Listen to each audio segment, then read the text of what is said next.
Queridos irmãos e irmãs, celebramos hoje a festa dos Santos Inocentes, que é uma festa impressionantemente antiga. Nós já temos registros dela desde o século IV. E não apenas isso, mas é uma festa que existe unanimemente em todos os calendários, tanto no Oriente quanto no Ocidente. O que demonstra que a veneração a esses santos inocentes é muito antiga na Igreja. O relato de São Mateus começa com um sonho, em que José é advertido pelo anjo de que Herodes vai procurar o menino para matá-lo. Então José foge com a família para o Egito e ali permanece até a morte do rei Herodes. É impressionante que um rei se incomode com o nascimento de um menino pelo fato de ele ser anunciado pelos magos como o Messias de Israel. É muito interessante que eles vão a Jerusalém, perguntam aonde está o rei dos judeus que acaba de nascer. Então os sábios dizem, olha, deve estar em Belém. Mas sem levar muito a sério. Obviamente, aquela chegada dos magos deve ter causado burburinho na cidade, comentários, etc. E quando os magos não voltam,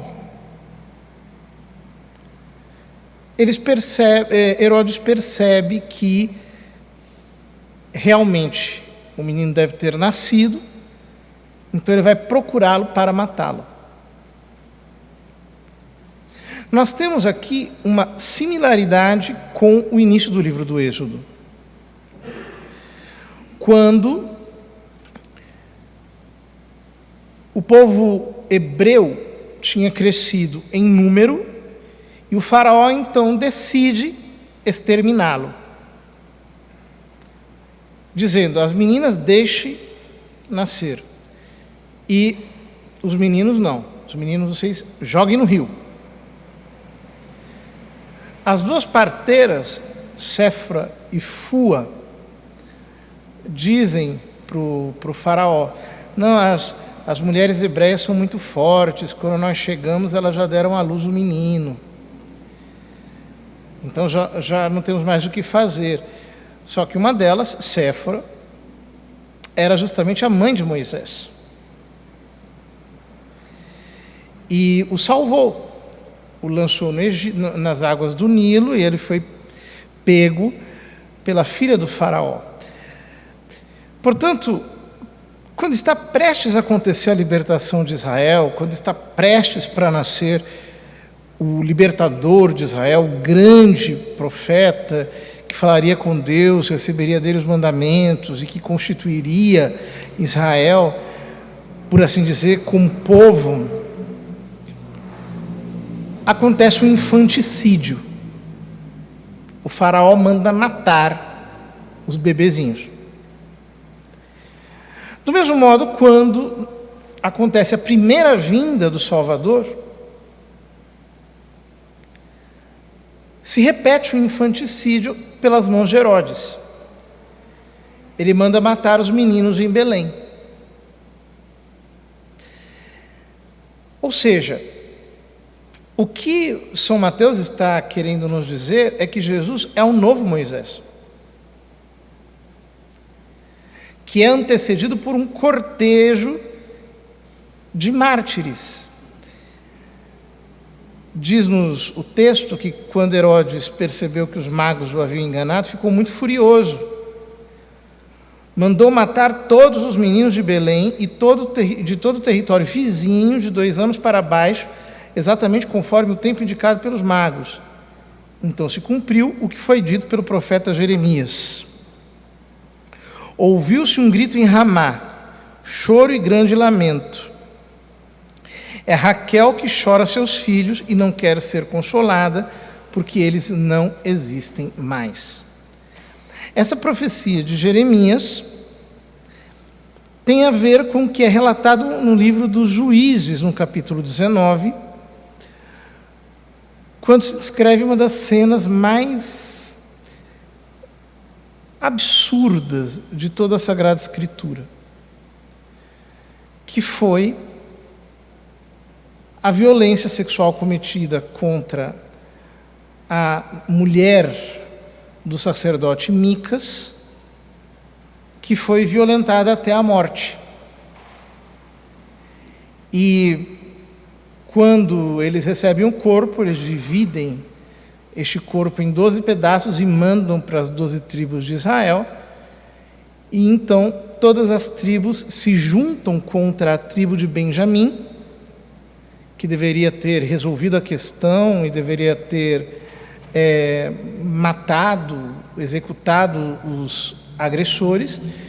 E como eles não fazem isso, todas as tribos fazem uma guerra civil contra a tribo de Benjamim e a exterminam praticamente. Fica apenas um resíduo da tribo de Benjamim.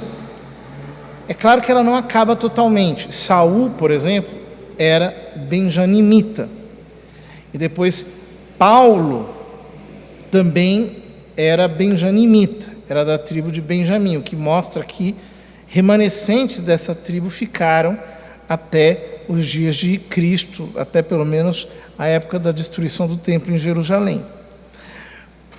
Mas o que o texto está nos dizendo é que Jesus, portanto, é esse remanescente de Israel. Ele é este que escapa do morticínio, que escapa da morte. E, portanto, aqui, de algum modo, São Mateus já aponta para a ressurreição. Você tem um martírio no qual a vida desponta, por assim dizer, contra a morte. E, desse modo, ela é quem vai transfigurar a morte em vida, para a glória de Deus. E é exatamente isso que nós celebramos hoje. Como esses bebês que foram estrangulados, que foram mortos por Herodes, receberam a coroa da vida dada por Cristo. Houve grandes debates sobre por que a igreja celebra a festa dos santos inocentes como mártires. Se eles morreram ainda bebês, eles não puderam, por assim dizer, ter consciência daquilo que estava acontecendo com eles. E das muitas explicações que se deram, aquela que me parece mais interessante é a de São Bernardo, num sermão sobre os santos inocentes, em que ele explica que existem 3 modos de ser mártir. Um modo é quando o martírio acontece no corpo e na alma, ou seja, o homem deseja o martírio e morre como mártir. Um segundo tipo de martírio é quando o martírio acontece só na alma, como o martírio, como o que nós celebramos ontem, a festa de São João Evangelista, que ele desejou o martírio, mas não foi mártir. O único apóstolo que não foi martirizado. Mas Jesus disse a ele e a São Tiago que os dois iriam beber do seu cálice, significando o seu cálice a sua morte, o seu martírio. Portanto, é um verdadeiro martírio, um martírio que acontece na vontade, embora não aconteça no corpo. E, por fim, tem um martírio que acontece apenas no corpo, mas não acontece na vontade, que é exatamente este o martírio desses pequeninos, que morreram por causa de Cristo.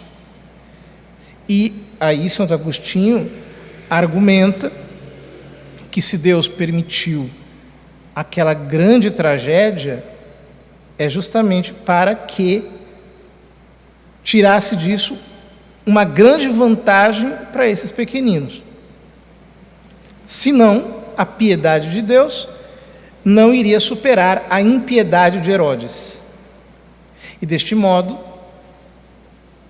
os santos padres demonstram a conveniência de que eles fossem salvos por um privilégio especial dado por Cristo, em vista de que, de alguma maneira, foram salvos, ou melhor, foram mortos para salvá-lo.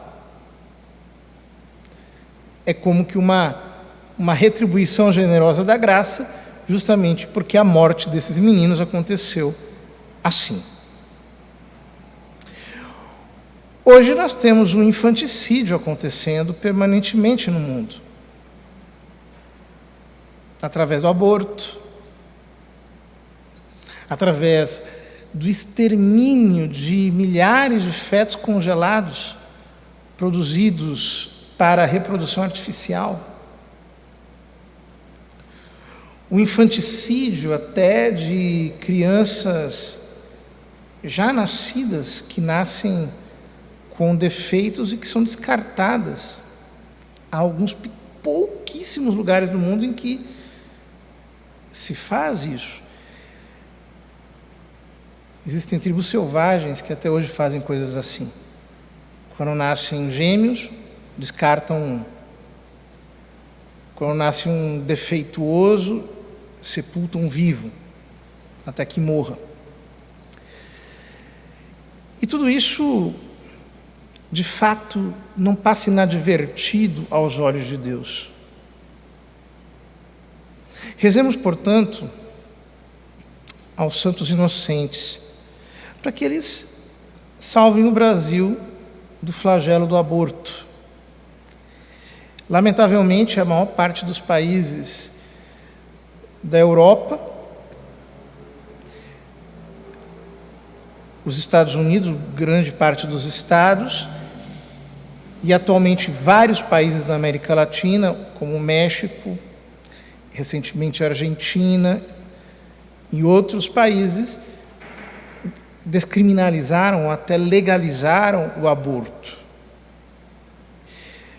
Aquilo que tem segurado a cultura da morte no mundo tem sido o Brasil. Tem sido um empecilho para que esse infanticídio não seja normalizado. Se o nosso país ceder, se o nosso país cair no infanticídio do aborto, o mundo vai virar uma página. A cultura da morte vai ter sido vitoriosa e nós vamos entrar numa nova antropologia, e o que vem daí para frente é inimaginável, nós não conseguimos sequer prever.